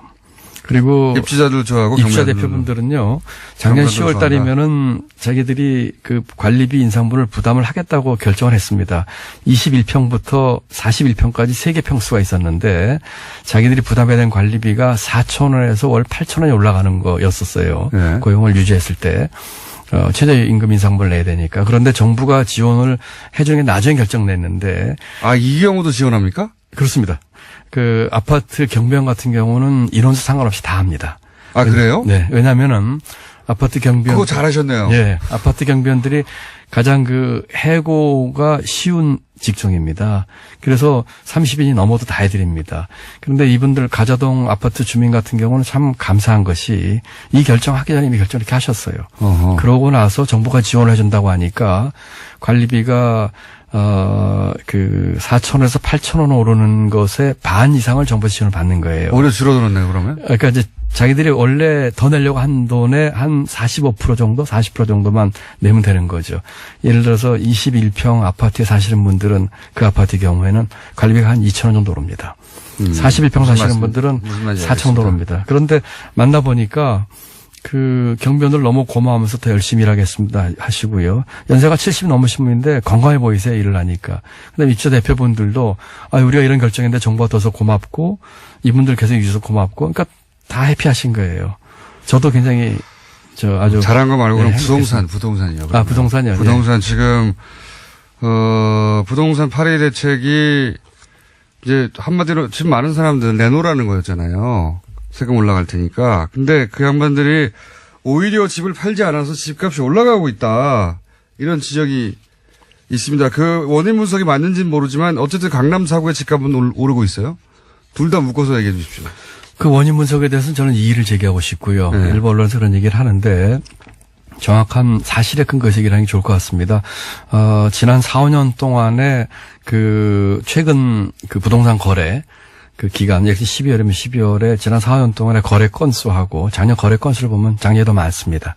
아, 그래요? 예, 그렇습니다. 그러니까 오히려 초과했습니다. 그렇기 때문에 물론 그 강남 4구에서 가격이 오르는 것을 보니까 또 뭐 정부가 단속하고 하니까 일부 그 중개업소에서 문을 닫는 일도 벌어지니까 이 거래가 안 되는 걸 생각하실지 모르지만 통계상으로는 더 많습니다. 그리고 지금 그 또 하나 재미있는 통계가 강남 4구에서 집값이 오르는데 6억 이상의 고가 아파트가 오르고 있습니다. 그럼 6억 미만의 이하의 그 중저가 아파트는 가격이 그렇게 오르고 그 정도로 오르고 있지 않는. 그럼 어떻게 해석해야 됩니까? 글쎄요, 그거를 저희도 이제 쭉 통계를 보면서 이제 분석을 하고 있는데 투기적 수요가 몰리고 있는 가장 크다고 생각합니다. 왜냐하면은 공급 물량도 늘었습니다. 강남을 비롯해서 수도권 전반적으로 공급 물량도 1% 늘었거든요. 그다음에 아까 말씀드린 것처럼 그런 거래량도 많지는 않지만 얘보다 늘어나는 것도 있고 하기 때문에 저희는 투기적 수요가 가장 큰 원인이라 생각을 하고 있습니다. 그러면 결국 보유세 문제가 나오지 않습니까? 보유세 도입해야 되는 거 아닙니까? 보유세 문제가 간단치가 않습니다. 저희도 여러 가지 검토를 하고 있는데. 보유세는 찬성 여론이 훨씬 높던데요. 찬성률이 훨씬 높죠. 예. 찬성률이 그런 높을 수밖에 없죠. 예. 그렇지만은. 비싼 아파트 있는 분들이 적으니까요. 예. 나머지 분들은 찬성하는 거죠. 네. 아니, 그리고 그 보유세를 올리고자 하는 그런 측면에서 충분히 타당성이 있습니다. 예를 들어서. 근데 왜 고민하는 거죠? 왜 고민하면 이런 거죠. 뭐 간단히 말씀드리면은 예를 들어서 우리 보유세와 거래세를 봤을 적에 보유세가 거래세에 상대적으로 다른 데서 우리가 낮은 편입니다. 예. 그다음에 다주택을 가지고 있다든지 하는 분들은 과세 형평의 문제에 있어서 보유세를 좀 올려있다는 측면에서 타당성이 있습니다. 그렇지 않습니까? 네. 예. 다만 부동산 가격 안정용으로 이 보유세를 쓰는 문제는 생각할 점이 많습니다. 왜 그렇습니까? 왜냐하면은 정부가 지금 강남 4구라든지 그 아파트 부동산 가격 안정에 있어서 원칙은 그 해당 지역에 맞춤형을 저희는 원하고 있거든요. 네. 보유세를 올리면 전국적으로 다 올려야 됩니다. 그렇죠. 그렇다면은 보유세가 크게 두 가지가 있는데 네. 재산세가 있고 종부세가 있습니다. 네. 재산세 같은 경우는 전부 다 올리게 되면은 전국이 다 영향을 받습니다. 종부세로 하면 되죠. 종부세로 하게 되더라도 일정한 기준 이상의 집들은 전부 해당이 되는 것이죠. 그렇죠. 지금 안 그래도 오늘도 어느 언론에서는 제가 나오면서 보니까 강남을 때렸는데 지방이 쓰랬다 이런 말이 나오는데 네. 지금 저희가 관심을 갖고 모니터링하고 있는 그 일부 지역 외에 다른 지역까지 전부 대상이 됩니다. 그래서 이건 문제는 마음 같아서는 네. 그래도 대부분은 그 대상은 결국은 뭐 강남 지역이나 그 정도 가격이면 강남 지역에 있는 아파트들이 대상이 되는 율이 훨씬 높죠. 예. 그렇지만 다른 지역의 아파트나 부동산도 대상이 되는 문제가 있습니다. 그리고 그 지역도 대상이 되면 안 됩니까?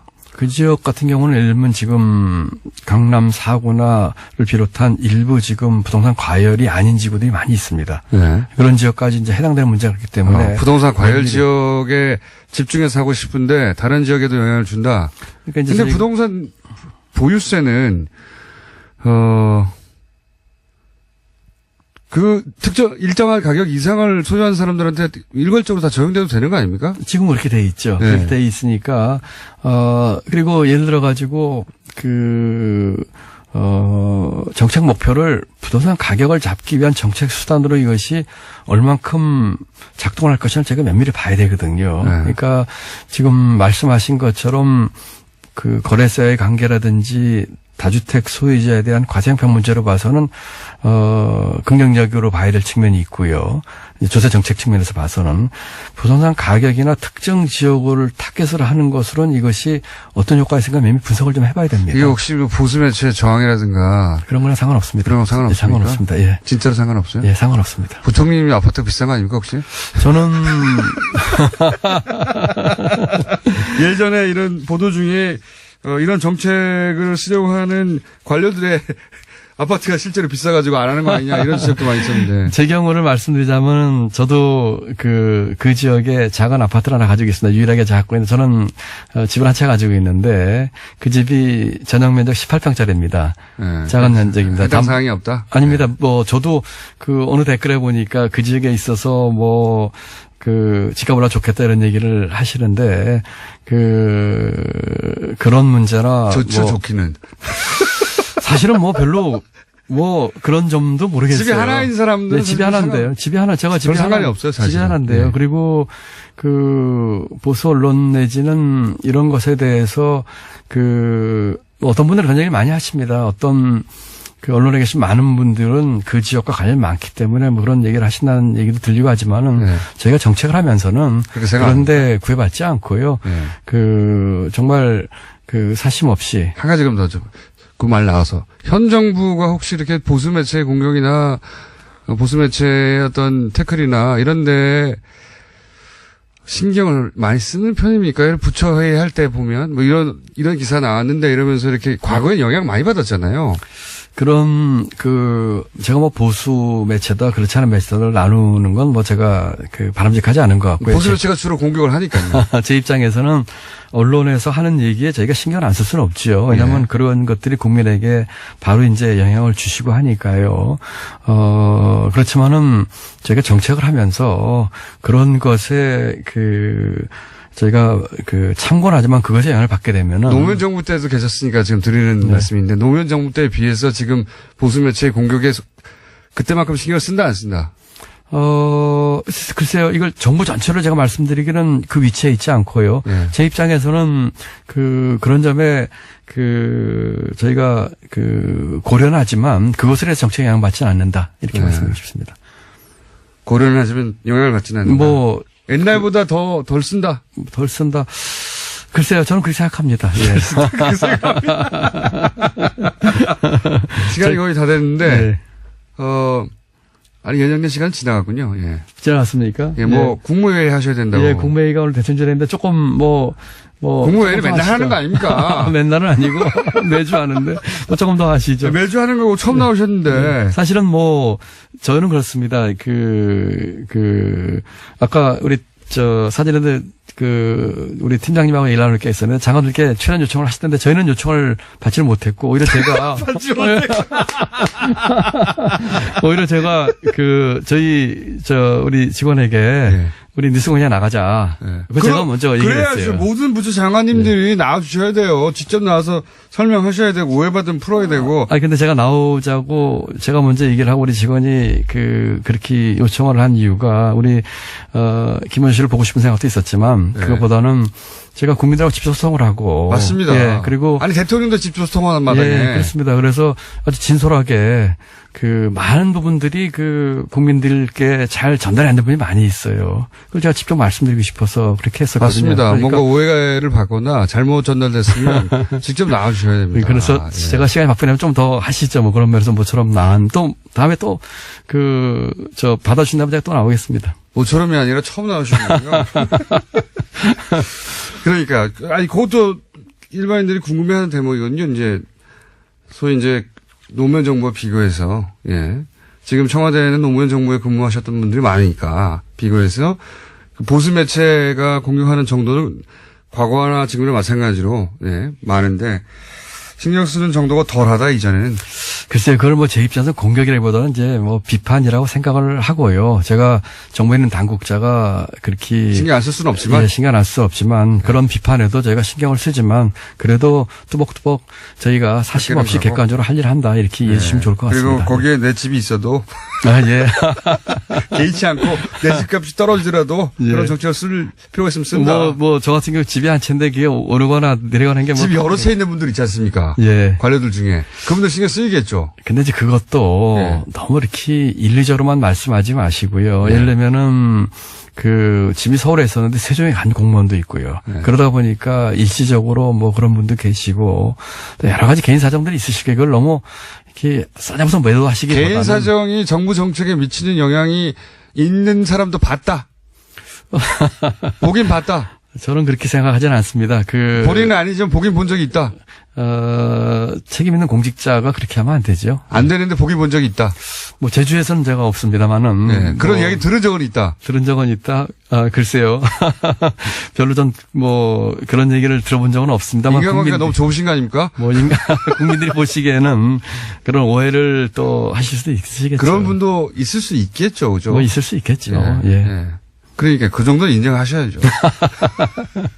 그래서는 안 된다, 근데. 예, 그래서는 안 되지만, 또 각자 사정에 따라서, 이런저런 돼 있는 것을 너무 또 싸잡아서 이렇게 얘기하시는 것도 좀 가혹할 수도 있습니다만, 그렇지만 이건 분명합니다. 공직자가, 특히 책임 있는 공직자가 국민들이 보시기에 조금 더 도덕적이고, 조금 더 솔선하고 하는 그런 모습은 보여야 되겠죠. 마지막으로 요것만 여쭤보고 보내드릴게요. 석방시켜드리겠습니다. 네. 지금 제가 감옥에 갇혀 있습니까? 네, 기재부가 다스의 3대 주주 아닙니까? 예. 기재부가 사실 하고자만 했으면 이전 정부에서도 실소유주 밝혀낼 수 있었지 않습니까?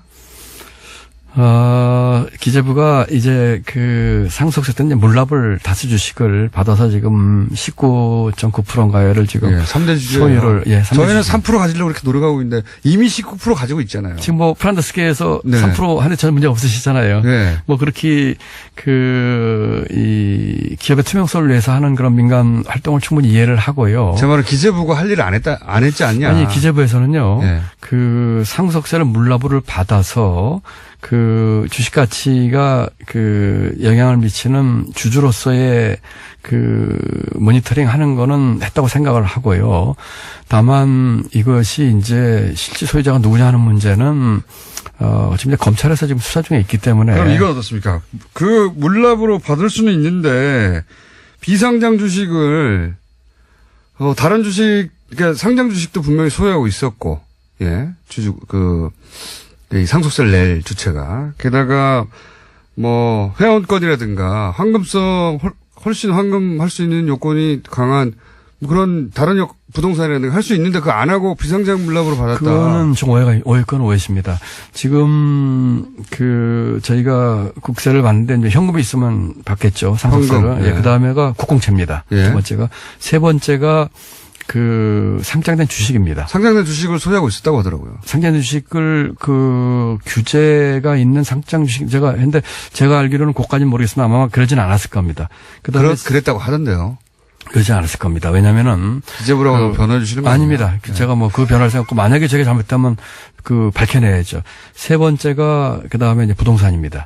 그다음에 비상장 주식인데 다만 제도적으로 잘못돼 있는 게 하나 있었어요. 그걸 이번에 고쳤는데 그 부동산에 이제 저당권이 설정됐을 경우에 그 부동산을 물납을 안 받은 겁니다. 저당권 뭐 100만 원 설정돼 있는데 소액이라고 제가 들었는데 네. 근데 그때 규정상 돼 있었어요. 그러다 보니까 이제 비상장을 받았는데 이번에 그래서 그 제도를 고쳐서 그 부동산이라고 하더라도 저당권 여력이 있는 경우에는 저희가 먼저 받도록 비상장 유지도 이렇게 고쳤습니다. 그거는 제가 이번에 시정을 했고요. 기재부가 그 이전 정부 시절에 다스 물납 요건을 굉장히 물렁하게 적용해가지고 비상장주식으로 처리하게 해줘 용인해준 측면이 있다. 이거 꼼수다. 저는 거기 동의하지 않는데요. 네, 잘 몰라서 그러시는 거 아닙니다. 그렇지 않습니다. 제가 그 기재부의 지금 책임자인데. 안하고 청장님하고 한번 붙어보셔야 될 것 같은데. 우리 안홍구 청장은 뭐 저하고 공무원 시험도 동기고요. 네. 뭐 아주 훌륭하신 분이고. 그분은 백수예요. 총리가 됐지만 부총님은 안 청장은 이제 국세청에서 대구 청장까지 하셨죠. 아주 훌륭하신 분이고. 네, 그분은 이게 봐줬다고 하던데요. 이거. 아닙니다. 그거는 네. 물론 제가 이제 그 일에 직접 관여하고 있지는 않습니다만 이런 거죠. 그 규정에 따라서 했는데 규정의 잘못이 있었죠. 말씀드린 것처럼 그 부동산 저당권 문제가 있었기 때문에 그 물납을 비상장주식을 규정이 잘못됐다. 그렇죠. 그래서 규정을 고친 거죠. 네. 그리고 기획재정부 장관이시다 보니까 자꾸 기획 아닙니다. 그거는 제가 보는데 기획재정부 다스는 누구 겁니까 그래서? 그거는 이제 검찰에서 밝혀지겠죠. 그거 어떻게 생각하십니까 개인적으로는? 개인적으로 제가 뭐 별 생각이 없고요. 제가 생각 있으시겠죠. 아닙니다. 제가 넘어가기 전에 기재부 얘기를 드리자면은 제가 기재부에서 오랫동안 공직생활을 했는데요. 제가 20대 중반부터 했으니까요. 기재부 공무원들이 뭐 혹시 실력이 부족하거나 뭐 그럴 때는 있을지 모르겠지만 적어도 이런 문제에 있어서 불편하거나 부당하거나 편법적으로 처리하고 그러진 않습니다. 그러니까 그런 적은 있습니다. 장관님은 안 그러신 것 같고 네. 장관님 주변에도 안 그러신 것 같은데 네. 그럴 사람도 있을 수도 있습니다. 네, 그거는 인정합니다. 그러니까요. 그런 사람들이 그렇게 했을 수도 있어요. 네, 네. 그건 뭐 인정합니다. 어쨌든 다스가 근데 누구인지 모르신다고요? 예, 저는 지금 누구 걸 것 같습니까? 그럼? 뭐 그거는 제가 이 자리에 사람이 와서 그런 얘기하는 거는 뭐 적절치 않고 앞으로 이제 검찰 지금 수사 중이고 국세청 세무조사까지 있으니까. 네. 그래도 뭐 짐작은 있으시죠, 짐작은? 글쎄요, 저는 사실은 솔직히 말씀드려서 다스라는 것에 대한 내용을 안 게 불과 몇 년 안 됩니다. 그 전에 이런 게 있는지도 몰랐어요. 다스 누구 겁니까? 묻기 시작한 게 얼마 안 됐어요. 예. 네, 그렇습니까? 어쨌든 다스란 자체에 대해서도. 잘 모르신다? 예. 아니, 지금 어쨌든 검찰의 수사 중이니까. 짐작이 있잖아요, 짐작이. 개인 짐작. 지배하시게 정하는데, 검찰 수사 이제 국세청 세무조사를 보시죠. 곤란하시네요. 네. 예. 근데 우리 공장님이 물어보시면 물어보시고, 제가 하고 싶은 얘기는 하나도 못하게 하시는 것 같으네요. 많이 하셨어요. 그렇습니까? 진짜로. 근데 네. 보니까 방송에 맞는 체질이신데요. 그렇습니까? 네. 예. 자주 나오셔야 될 것 같아요. 예, 제가 자주 나오겠습니다. 그리고 말씀드린 것처럼 국민하고 직접 소통하고 싶습니다. 그리고 저희가 하고 싶은 일 알려드리고 싶고요. 예를 들어서 월간 김동연 어떻습니까? 월간 김동연. 예, 고려해 보겠습니다. 한 달에 한 번 정도는. 한 달에 한 번. 나와가지고. 하시죠, 뭐. 약속하셨어요? 네, 하시죠, 네. 뭐. 한 번 정도 하시죠. 말 바꾸기 없게요. 네, 대신에 좀, 너무, 물어보시기만 물어보지 마시고, 저도 좀 하고 싶은 얘기를 저도 해주시죠. 장사를 해야 되고, 부총님도 장사해야 되니까. 알겠습니다. 서로 장사하는 것으로. 그렇게 하겠습니다, 예. 자, 예정된 시간을 훌쩍 넘어가지고, 국무회의가 뭐가 중요하냐. 직접 국민과 만나야 한다. 그래서 20분 이상 국무회의에 지각하게 생겼는데, 저희는 알 바가 아니죠. 자. 혹시 인사하실 말씀 있습니까? 인사요? 네. 우리 애청자분들께. 네. 혹은 국민여러분께. 예, 새해 복 많이 받으시고요. 이렇게, 뉴스공장을 통해서 우리 국민여러분들과 이렇게 직접 소통에 대해서 정말 반갑고, 감사한 생각입니다. 금년에 저희는 국민소득 3만 불 시대를 맞이할 것입니다. 또 그렇게 하도록 최선을 다하겠습니다. 그렇지만, 그와 같은 3만 불 시대에 걸맞는 우리 국민 삶의 질은 과연 되느냐에 대해서 저희가 많은 생각을 해야 될 것 같습니다. 그런 측면에서 실질적으로 국민의 삶이 이렇게 좋아지고 또 체감할 수 있게끔 우리 성장의 과실이 골고루 돌아갈 수 있게끔 최선을 다하겠습니다. 또 일자리 부총리님, 저희 방송 끝날 시간 다 됐어요, 이제. 그럴까요? 역공이시네요. 네. 어쨌든 반갑습니다. 또 자주 뵙게 되길 희망합니다. 감사합니다. 네, 지금까지 월간 부총리 저희 코너명 정했거든요. 이미. 월간 부총리 첫 시간이었습니다. 김동연 경제부총리였습니다. 감사합니다. 네, 감사합니다. 수고하십시오. 정태현 소장님이 독감으로 저희 그 대타로 한겨레21 김한 기자가 나왔는데 부총리께서 시간 다 까먹어가지고 2분밖에 남았어요. 네. 인사하시죠? 네, 안녕하세요. 한겨레21 김한입니다. 네, 오늘 주제 뭡니까? 네, 방송사들이 노동자들한테, 비정규직 노동자들한테 상품권을 줬는데요. 시간이 짧으니까 실시간 포털에 상품권 페이를 검색해보시면 자세한 기사를 만나보실 수 있습니다. 예, 그리고 청와대에 지금 국민청원이 올려져 있는데요. SBS 상품권 이렇게 검색하시면 아마 청와대 국민청원도 검색하실 자, 수 있습니다. 검색어 알려주세요. 검색어. 상품권 페이. 상품권 페이. 예, 한겨레 21. 네, KBS 상품권, SBS 상품권 이렇게 검색해 KBS 보시면 상품권. 네. 본인 이름은? 네. 제 이름은 김한입니다. 네. 2분밖에 없으니까 굉장히 쫓기네요, 마음이. 예. 한겨레 21도 좀 검색해 주십시오. 예. 한겨레 21에 네. 기사로 나왔습니까? 네, 그렇습니다. 저희가 2주에 걸쳐서 지금 기사로 쓰고 있고요. 저희가 기사 양지열 변호사는 1분만 해도 다 했어요. 네, 좀 당황스럽네요. 2분밖에 안 남은 상태에서 스튜디오 들어오니까, 예. 방송사들이 외주제작사 비정규직 노동자들한테, 이례적이지 않게 공공연하게 상품권을 지급해왔고. 지상파들이. 네, 그렇죠. 이제, 돈을 줘야 되는데. 네. 돈 대신에 상품권을 줬다. 네. 지상파들이. 이런 내용입니다. 이걸 이제 한겨레 21이 특종을 한 거죠? 네, 그렇죠. 저희가 이제 단독으로 보도를 했고, 예. 저희가 이제 보도를 한 건 방송계 갑질 119라고 예. 방송사 이제 비정규직 노동자들이 모여서 몇 분 남은 거죠, 지금? 네, 직장 갑질을 고발하는 채팅방을 운영 중인데요. 예, 거기서 올라온 제보들을 바탕으로 해서 네. 저희가 취재를 통해서 방송사들이 원래 근로기준법상의 임금은 현금으로 주게 되어 있습니다. 네. 그거 이제 법으로 정해져 있는데요. 그걸 어기고 이들이 프리랜서라는 검색어는 이유로 시간 다 됐어요? 예, 상품권 페이, KBS 상품권, SBS 상품권, 한겨레 21 검색해 주십시오. 게다가 이것은 청와대 국민청원. 청원 받고 있다. 네. 다 했네요. 예. 네. 앞으로 이렇게 2분 내에 하는 걸로 하죠. 네, 검색어 많이 김한 좀. 기자였습니다. 네, 감사합니다.